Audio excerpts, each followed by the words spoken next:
Hello and welcome to another episode of Teacher Talk. In this episode, we will meet Professor Khalil Osiris, and by the time we part company with him, one thing will be very clear. He breaks down most of the stereotypical walls built by society. He is humorous, sometimes at his own expense. For an ex-convict who served 20 years in prison for robbery, Osiris, an articulate and well-read professor, graduated with a bachelor's and a master's degree from an Ivy League university, Boston University in the US, during the time he was incarcerated. During this time, he was beaten by guards and subjected to solitary confinement, but he decided to liberate his mind. And while in prison, he organized book clubs to promote literacy, formed prisoners' study groups, and created numerous programs based on the principles of restorative justice. He even designed a program called COCMP, a cognitive behavioral change model meant for educators, learners, and parents. He has some unique things to say about teachers. I'm honored to be here, and I'd just like to begin by thanking Pendile for an opportunity to share with you some of the work that we've done in the United States and what work we are doing in schools here in South Africa, specifically as it relates to classroom management and school culture.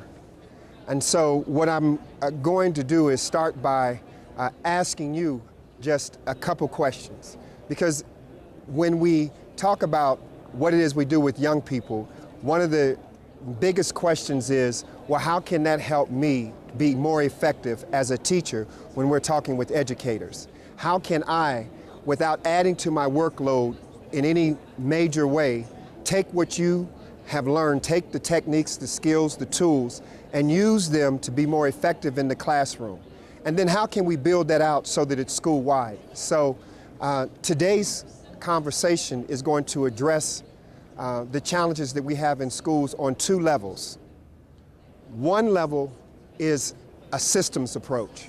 That is to say, how do we really impact education at a school-wide level in the context of how systems or organizations function? Secondly, we're going to talk about the challenges we're facing in schools as it relates to learners specifically. So we're going to go from the broad context to the very specific behaviors that we see in classrooms. But the first question I'd like to ask you is, on a scale of 1 to 10, let's say 10 is very high and 1 is very low. On that scale, how today, given everything that's going on in your life personally and professionally, how are you feeling today on a scale of 1 to 10? And I'm just going to go around and ask this because this exercise is very important to the overall message regarding the work that we do with young people.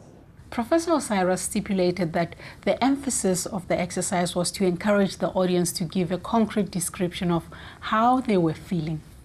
Many times educators are frustrated, uninspired, but the cause of the concern has not been focused on. And this exercise was to define those feelings. The question to ask is, are the reasons internal or external? Do these issues educators are experiencing fall under the external locus control or the internal locus control? Let's hear more about what Professor Osiris has to say on the topic. The reason why it's important for you to ask this question and to really discover for yourself where it's mostly coming from is because if it's an external locus of control, it's basically out of your control. You are not in control. You cannot make the government do anything individually. Your challenge, if that's your challenge at your school, that the government's not supporting you, then you're going to remain frustrated for a very long time, I assure you. The second part of this is an internal locus of control. And what we're really asking is, given the reasons you've shared, if they are internal, if these reasons represent an internal factor or internal locus of control, then there's something very specific you can do about that. But you first have to start with identifying concretely what it is you're feeling and why. so that you can begin to identify the source of those feelings and then create some plan or strategy to resolve it. What we do in our work fundamentally, when we hear about young people who are acting out in classes, when we hear learners are disrespectful, disobedient, will not take responsibility for any of the expectations of the school, what we typically hear when we ask those learners why, they will always give external reasons. Oh, the teachers aren't any good. My mother, I have problems at home. Or I just came from the township. Or it is always something external. And as long as you are externalizing your problems, it's typically what happens is it justifies you feeling like a victim. And if you feel like a victim, then what happens is you're saying you're powerless. You're saying that as a victim, someone else has control. And if you, as an educator, are modeling this kind of attitude, then what do you expect of the learners? Do you really think that their behavior happens in a vacuum?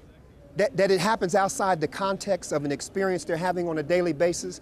No, it doesn't. It happens right within that context. So what we're going to do today is look at how can we help learners, but starting with ourselves, to move from an external locus of control to an internal locus of control.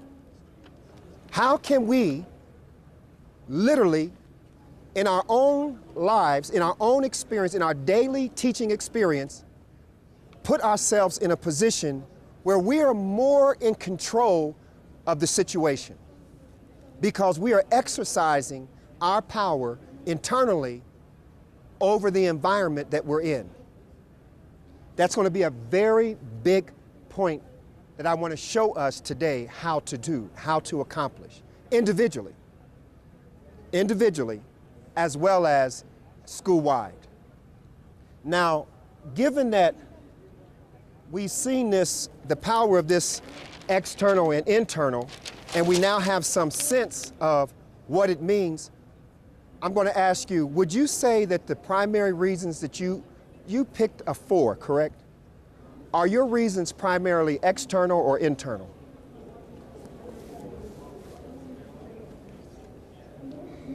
Both.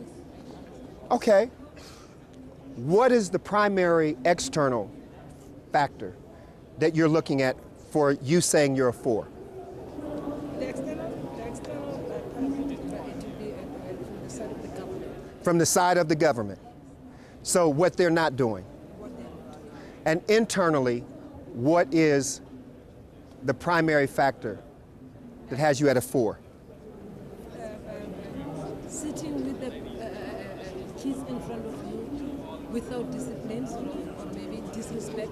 Yes. But then as she mentioned that we are trying to communicate with them but we don't reach them. Yes. And then another thing is like if you are there out for them. Yes. They are not there. Mm-hmm. Mm-hmm. Okay. Now, I'm going to share something with you. Okay, so she's saying there's 2 points. And typically, as educators, you're going to be faced with both external and internal factors. It's going to be a kind of a mix there for you. And so the ideal is, given that you want to be in more control, you want to be more positive and you want to be more productive in your role as a teacher, you've got to make that distinction for yourself so that you don't find yourself every day frustrated at school. Otherwise, you will get up in the morning and not even want to go to school. You will actually end up acting out the same behavior you accuse the learners of. Because when you get to school, your attitude could be as bad as the learners. If you're frustrated, if you're not being supported, if every time you try to do something correct, someone is suppressing you or beating you down. So this is a very important issue that we have to deal with. Now there's basically 5 components that we have in our work for how we begin to train people to engage this process. And the first part of this, the first one is values. Values. The first part we start with is values. And we have 12 that we list. And the first of the values is love. That's the first value. There's 12, and we'll give you that information, but values is a starting point. Because if you don't have clarity about what values are driving your work, then it's going to be very difficult to sustain it. If you value, as you said, there was some who, you phrased it as sucking up to the administration. And clearly that value, you've described that value in a way that suggests it's not a value you share. Okay, so this conversation about values starts with ourselves. We have to identify what values we have that we bring to the occasion. The second part of this is what we call a positive change model.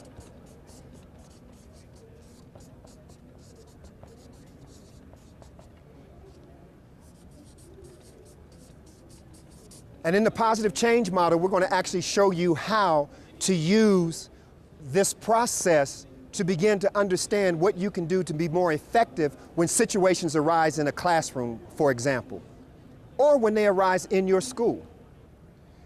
The third is what we call social skills. Because whatever you learn, if you want to sustain the change, the new awareness, you have to develop the skills that are necessary to carry it out, to maintain it. If you teach someone something that's new, if you try to encourage them to engage in a new way of thinking, in a new attitude, to develop something, a more positive way of approaching others, that's all good. It's like telling someone who smokes, smoking is bad for you. Do you really think they don't know that? At 40 years old, do you think that they don't know smoking is bad for them? They knew what their health was before they started smoking, and they know what their health is now, smoking heavily. So they know smoking is bad. They have an awareness that comes out of the positive change model, but what they don't have is the skill set, what is additionally needed to activate that awareness. This fourth area that we're going to look at is called moral reasoning.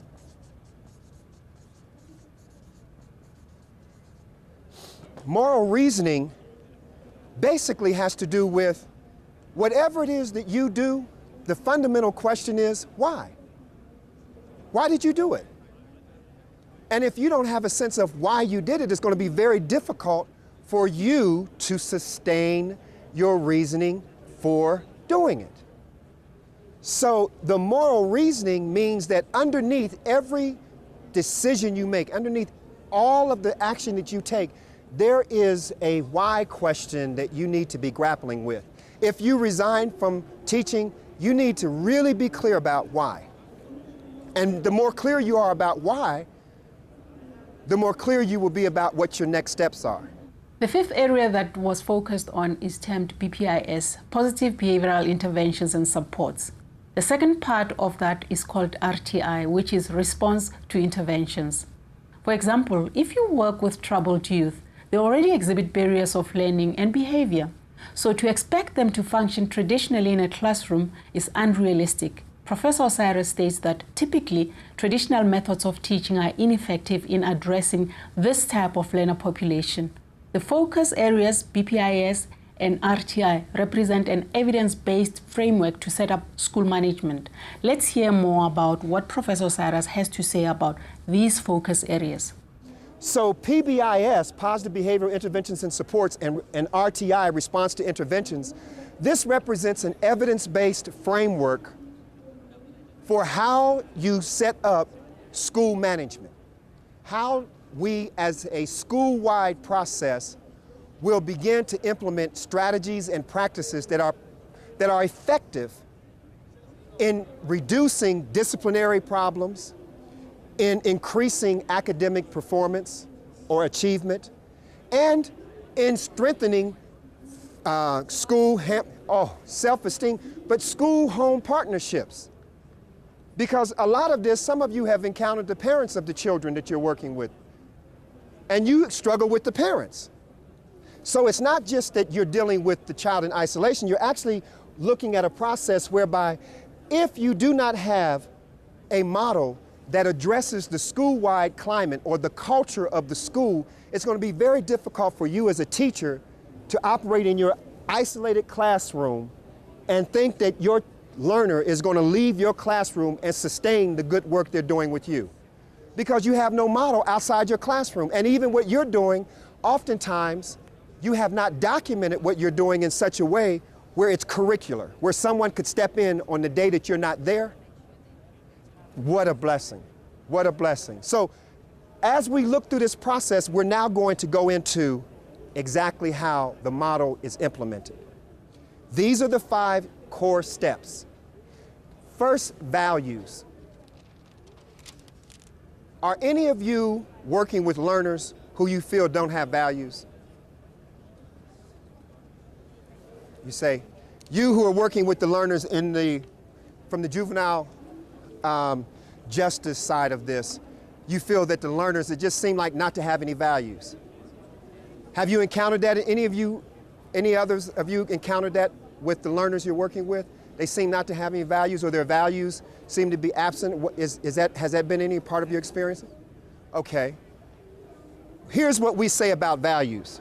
First of all, there's never a time when people don't have values. But here's what we say about values. When we talk about values and we use love as a concrete example, what we talk about in this context is how love can be expressed in a negative way as well as a positive way. So here's someone, if you see them and they tell you they love you. For example, how many of you are parents? Anybody here a parent? And how many of you have had a child, your child, really, really struggle with getting up on time in the morning? Seems pretty common, huh? Wait a minute, you struggle with your child, wait a minute, not the learner in school, your own child struggling with getting them up on time. Even you. Okay. Professor Cyrus has shared the principles that are important from a school-wide perspective.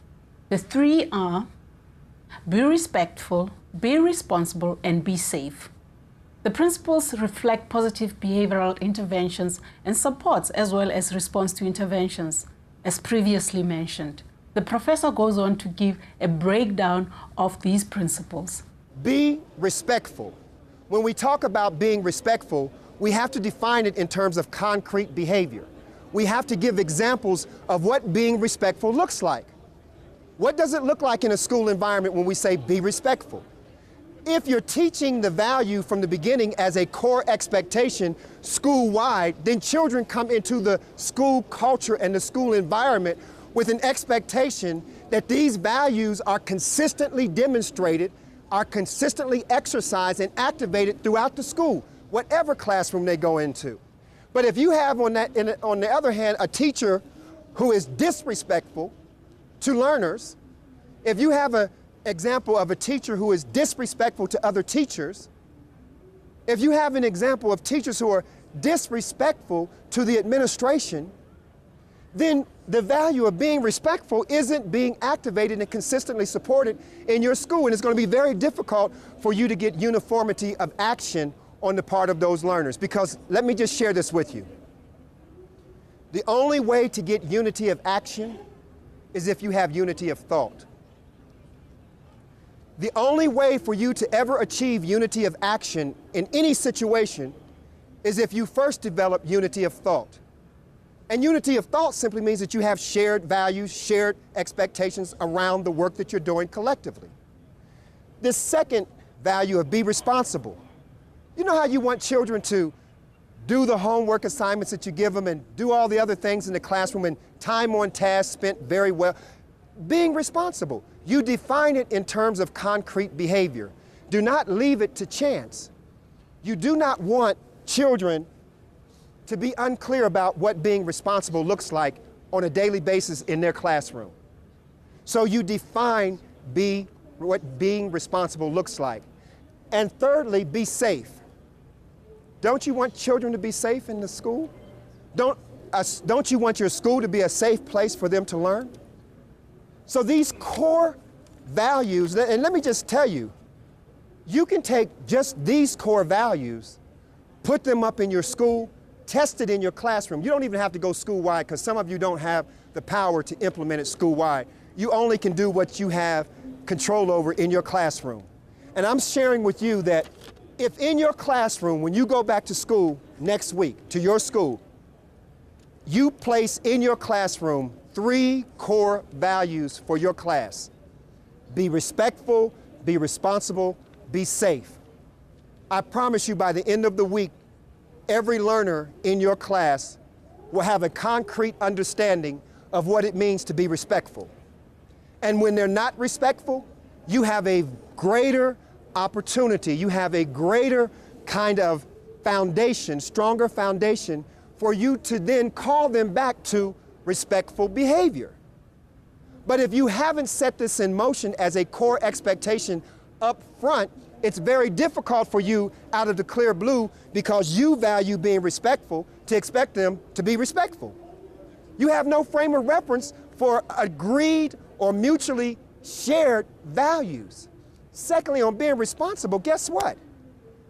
If you put this in your class, the children will tell you themselves what it means to be responsible.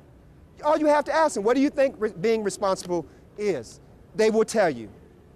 And being safe. Now here's the deal. Notice that all of these are affirmations, they're positives. What we typically see in schools that have zero tolerance policies and emphasize what we call consequences, we see negative affirmations. In other words, don't talk,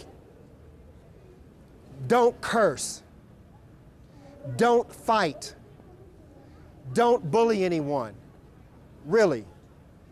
As long as you tell people, don't, they're gonna do. It's what you encounter it. As a parent, I said, don't stay up all night listening to that crazy music and then expect me to be nice in the morning when you get up or don't get up. No, you're starting from the wrong place.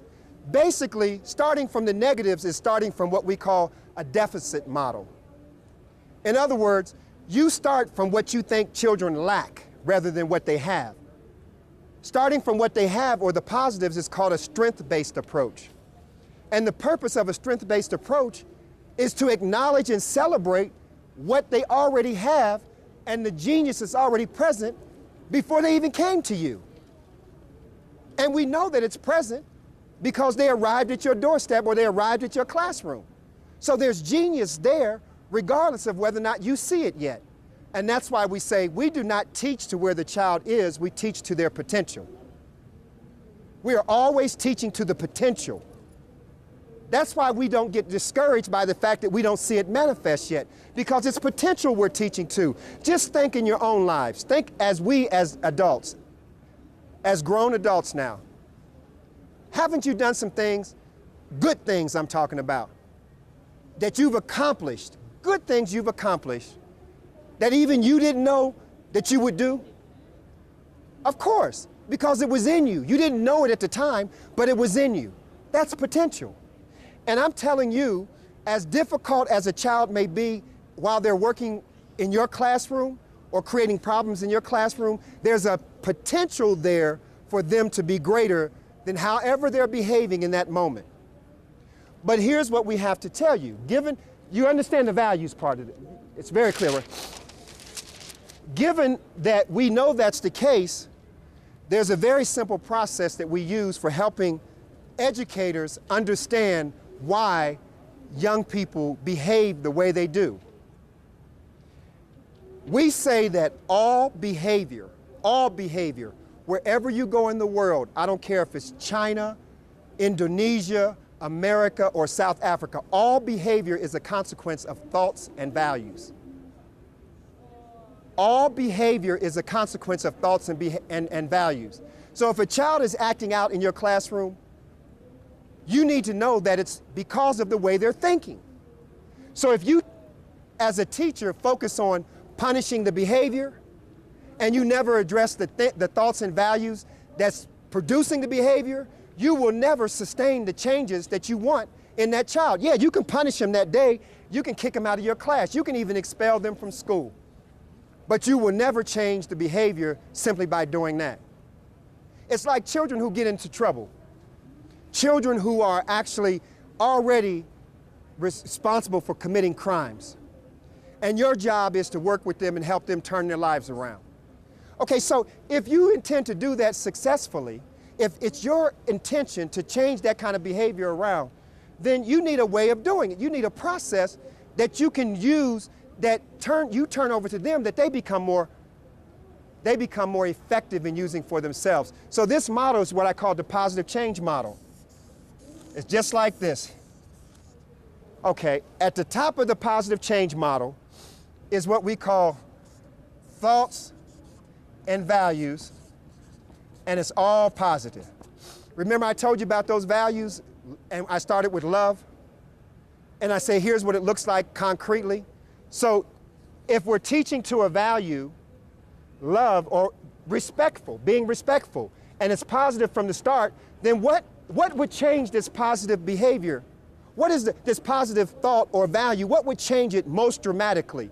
What we know from the research, it's conditions or circumstances. A condition or circumstances like your classroom or the situation at home or whatever they're going through in their life. There's going to always be a condition or a situation in your life that will challenge you on the basis of what you're thinking and what your values are. And any time that you find yourself challenged or in a situation, it will lead to you acting a certain way. So the next step here is actions. Conditions demand actions. If you wake up in the morning and you have no money, and you have bills, and you have no food, and your children are hungry, you're going to act. You're going to do something to feed your children. That's the expectation that you have for yourself. But it's a universal expectation for any person that finds himself in a situation where action must be taken. Now the question is your action positive or negative? If your action is negative, it's because you have engaged in thoughts and values that reflect a negative kind of behavior. What an interesting man. Don't forget to join us next week where we will be concluding Professor Cyrus's presentation. And if you would like to comment on this broadcast, please contact us on helpdesk@learnextra.co.za or leave a post on our Facebook wall.